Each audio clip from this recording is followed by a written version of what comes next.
An excerpt from The Man of Words. I want to try to put several different ideas together this morning, and in the process, I hope to indicate something about the nature of the relationship between language and experience. It seems to me that in a certain sense, we are all made of words, that our most essential being consists in language. It is the element in which we think and dream and act, in which we live our daily lives. There is no way in which we can exist apart from the morality of the verbal dimension.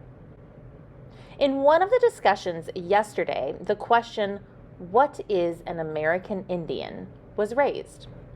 The answer, of course, is that an Indian is an idea which a given man has of himself.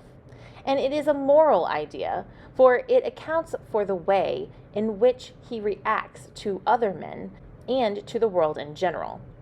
And that idea, in order to be realized completely, has to be expressed.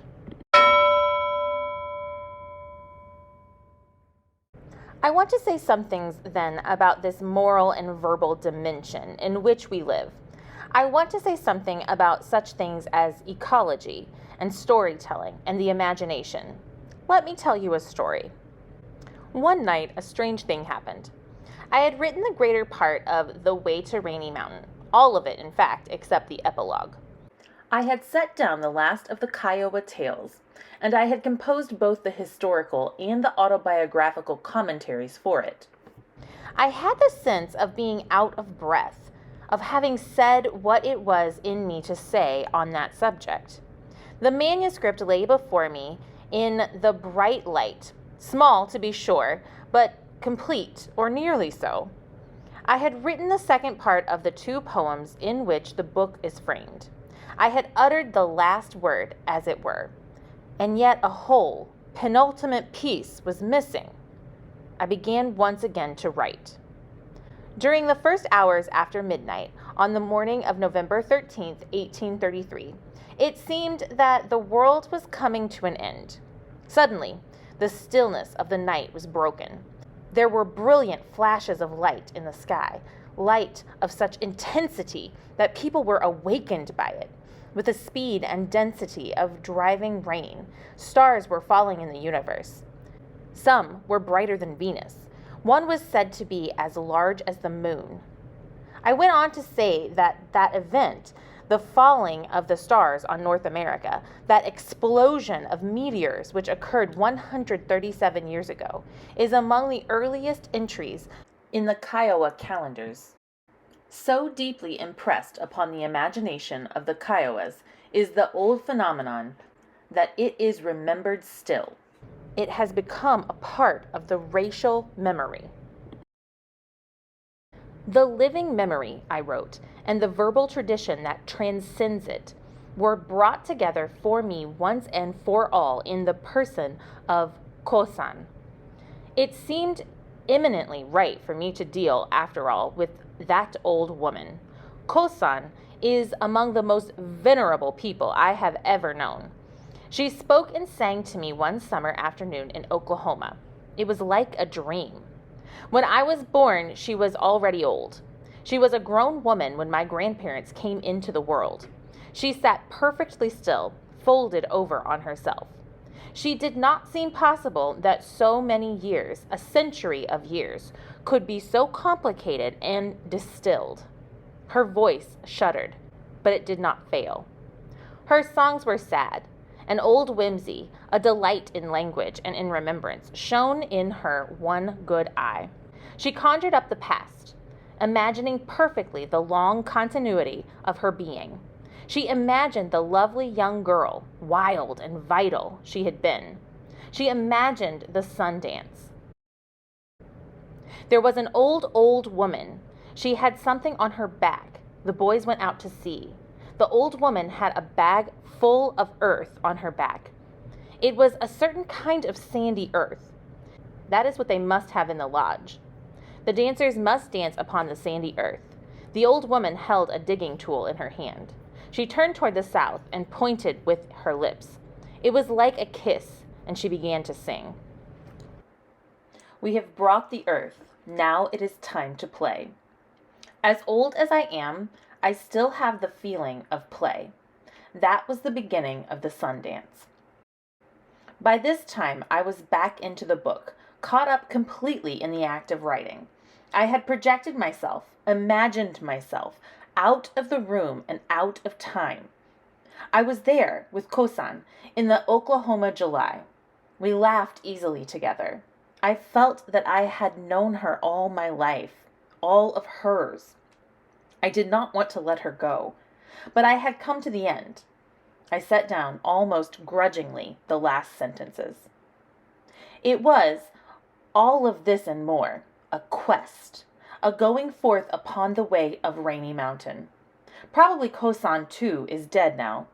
At times, in the quiet of evening, I think she must have wondered, dreaming, who she was. Was she become in her sleep that old purveyor of the sacred earth? Perhaps that ancient one who, old as she was, still had the feeling of play. And in her mind, at times, did she see the falling stars? For some time I sat looking down at these words on the page, trying to deal with the emptiness that had come about inside of me. The words did not seem real. I could scarcely believe that they had made sense, that they had anything whatsoever to do with meaning. In desperation almost, I went back over the final paragraphs, backwards, forwards, hurriedly. My eyes fell upon the name Kosan, and all at once, everything seemed suddenly to refer to that name. The name seemed to humanize the whole complexity of language. All at once, absolutely, I had the sense of the magic of words and of names. Kosan, I said, and I said again, Kosan. Then it was that ancient, one-eyed woman, Kosan, stepped out of the language and stood before me on the page. I was amazed. Yet it seemed entirely appropriate that this should happen. I was just now writing about you, I replied, stammering. I thought, forgive me, I thought that perhaps that you had... No, she said, and she cackled, I thought.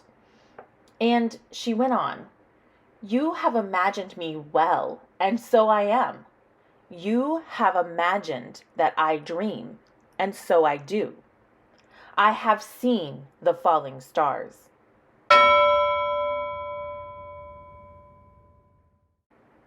But all of this imagining, I protested, this is taking place in my mind. You are not actually here, not here in this room. It occurred to me that I was being extremely rude, but I could not help myself. She seemed to understand. Be careful of your pronouncements, grandson, she answered. You imagine that I am here in this room, do you not? That is worth something. You see, I have existence, whole being, in your imagination. It is but one kind of being, to be sure, but it is, perhaps, the best of all kinds. If I am not here in this room, grandson, then surely neither are you. I think I see what you mean.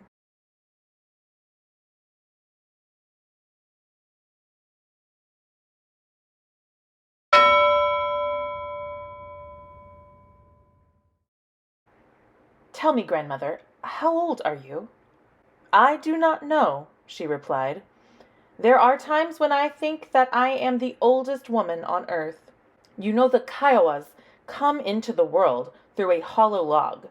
In my mind's eye, I have seen them emerge one by one from the mouth of the log. I have seen them so clearly. How they were dressed, how delighted they were to see the world around them. I must have been there. And I must have taken part in that old migration of the Kiowas from Yellowstone to the southern plains near the Bighorn River, and I have seen the red cliffs of the Palo Duro Canyon. I was with those who were camped in the Wichita Mountains when the stars fell. You are indeed very old, I said, and you have seen many things. Yes, I imagine that I have, she replied. Then she turned slowly around, nodding once, and receded into the language I had made. And then I imagined I was alone in the room. But let me get back to the matter of storytelling. Who is the storyteller? Of whom is the story told? What is there in the darkness to imagine into being? What is there to dream and to relate? What happens when I or anyone exerts the force of language upon the unknown? These are the questions which interest me most. If there is any absolute assumption in the back of my thoughts tonight, it is this: we are what we imagine. Our very existence consists in our imagination of ourselves.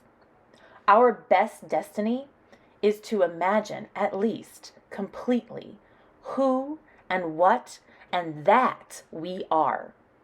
The greatest tragedy that can befall us is to go unimagined.